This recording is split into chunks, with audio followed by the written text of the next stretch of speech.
Grand Matin Sud Radio.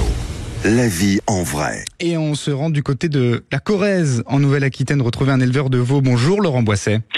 Oui, bonjour. Merci. Bonjour à tout le monde. Merci d'être avec nous en direct sur Sud Radio. Vous êtes éleveur de veaux et président de la section veaux à la Fédération nationale bovine. Question toute simple, Laurent. Est-ce que c'est aujourd'hui la période la plus importante de l'année pour vous ? La plus importante, non, mais ça fait partie des traditions françaises. Le veau de la Pentecôte, c'est d'abord un événement il y a plusieurs décennies, un événement économique, un phénomène de commerce, et aujourd'hui c'est devenu une tradition sur lequel on cultive le savoir-faire français traditionnel, notamment le culinaire par le biais de la viande de veau. Voilà. Oui, c'est une journée très importante pour nous. Et si vous voulez, en plus en complément, la Pentecôte c'est le signal au moment donné où les températures changent. Il fait de plus en plus chaud, parce que c'est la période qui arrive, et le phénomène de commerce, de consommation, les gens mangent moins de viande de veau dès que les températures augmentent. C'est le moment d'en profiter. Il y a des produits qui s'adaptent au barbecue. La viande de veau s'adapte aussi aux périodes chaudes. Voilà. Et c'est le démarrage de la viande la Pentecôte. Et alors vous disiez, les gens mangent effectivement du veau pour ce lundi de Pentecôte. Est-ce que les Français, vous le voyez vous dans votre quotidien, mangent moins de viande et par conséquent mangent moins de viande de veau, notamment pour ce lundi de Pentecôte ? Alors, pour lundi de Pentecôte, non. Par contre, il est effectif que les gens mangent moins de viande et si vous voulez, c'est aussi une communication qui est faite par l'interprofession de la viande, d'en manger moins, mais d'en manger mieux. Ça fait partie du culinaire, ça fait partie de l'équilibre alimentaire aussi de l'humain tel qu'il est constitué, son équilibre biologique. Il doit manger aussi bien du légume que de la viande. Les produits carnés font partie de cet équilibre-là. Les produits carnés, c'est de la protéine, et cette protéine animale, elle est essentielle à l'évolution de l'être humain. J'ai l'impression que, mon cher Laurent, que ça ne vous inquiète pas finalement que les gens mangent moins mais mieux, parce que j'imagine que ça peut impacter vous, votre production. Alors, les gens, alors aujourd'hui, ça va l'impacter, bien sûr. Mais je dirais que c'est dérisoire. Pourquoi ?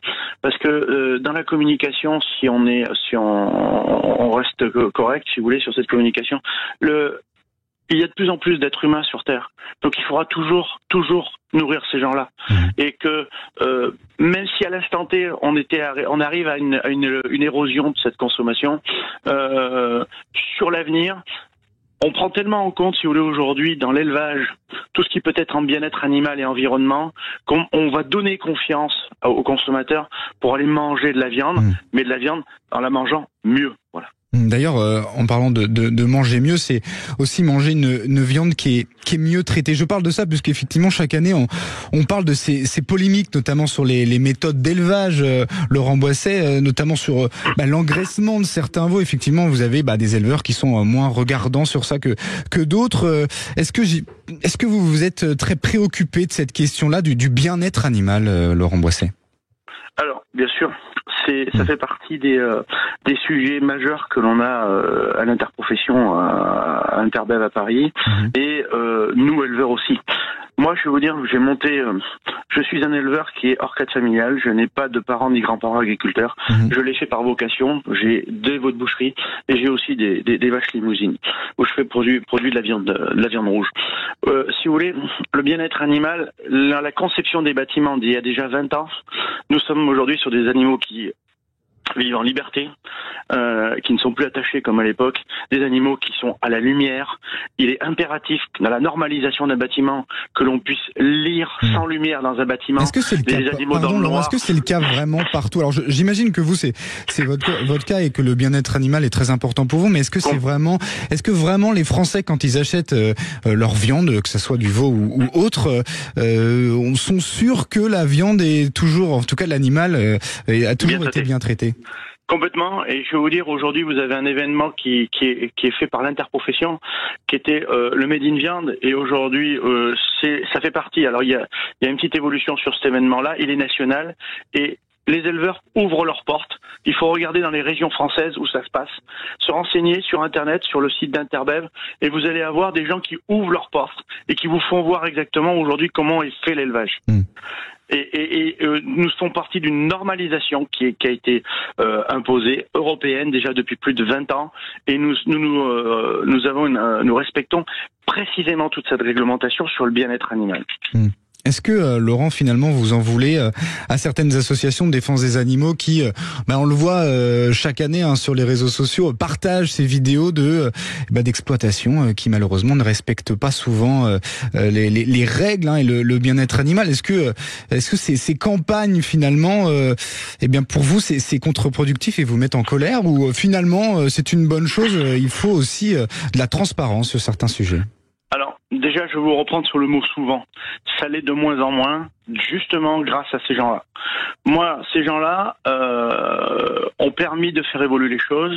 On peut pas leur en vouloir sur des moments où il y avait justement sur peut-être un phénomène de surproduction, de concentration, de surconcentration d'animaux. Il fallait faire des choses. Ces choses-là sont prises en compte, elles évoluent au fur et à mesure. Seulement, ça peut prendre un peu de temps. Quand vous avez investi des milliers d'euros dans une structure, pour la transformer, c'est compliqué de la transformer du jour au lendemain. Donc aujourd'hui, il est clair que toute la production dans le monde animal consommée par le français aujourd'hui, je parle bien du français qui va consommer du produit français, ça c'est pris en compte de A à Z. Il n'y a aucun souci là-dessus. Et ces associations, après, elles ont le mérite d'exister dans les moments où il y a des gens qui ont eu peut-être, par rapport peut-être à de l'industrie alimentaire, qui a été un peu trop loin dans la production, et on ne peut pas en vouloir à ces gens-là à l'instant T. Après, il faut pas non plus aller dans l'excès, mais ça c'est la problématique de l'humain. L'excès, c'est de dire aujourd'hui, il faut arrêter de consommer la viande, parce que la viande fait partie, je vous dis, c'est un élément nutritionnel indispensable à l'être humain tel qu'il est constitué, tel qu'il est né. Et en plus, j'imagine que votre métier a évolué, Laurent. Il s'est même modernisé pour justement répondre à ces normes qui sont de plus en plus, et logiquement, j'allais dire, précises. Mais complètement. Et puis, je vous ai dit, les améliorations qui avaient été, c'est qu'avant, le veau était, même le veau qui était produit sous la mer, il y a 40 ans de ça, c'était un veau qui était attaché dans une case avec, des fois, il fallait qu'il soit dans le noir, on lui mettait même un sac sur les yeux pour pas qu'il voit la lumière, parce que soi-disant que la lumière faisait rougir la viande dans la viande de veau, parce qu'il faut roser clair la viande de veau. Et tout ça, c'est fini. On a évolué, on est passé sur autre chose. Les animaux sont en liberté, ils sont à la lumière, ils ont accès à l'alimentation complète. Aujourd'hui, nous avons même des certifications bien-être animal qui sont en train de se mettre en place. On est, moi, alors, je suis surtout dans le segment du veau de boucherie, et là, on est clean de chez clean à l'instant T. Je vous prends au mot, je vous emmène demain et je prends qui que ce soit dans n'importe quel élevage de veau de boucherie. Vous allez voir que la normalisation et le bien-être animal est là jusqu'au bout des doigts. Eh bien voilà qui est dit, ce sera le message de la fin. Merci beaucoup Laurent Boisset d'avoir été notre invité, et puis bonne journée à vous. Évidemment ce lundi de Pentecôte, on était du côté de la Corrèze en Nouvelle-Aquitaine. Merci beaucoup Laurent. Nous dans un instant on va se retrouver avec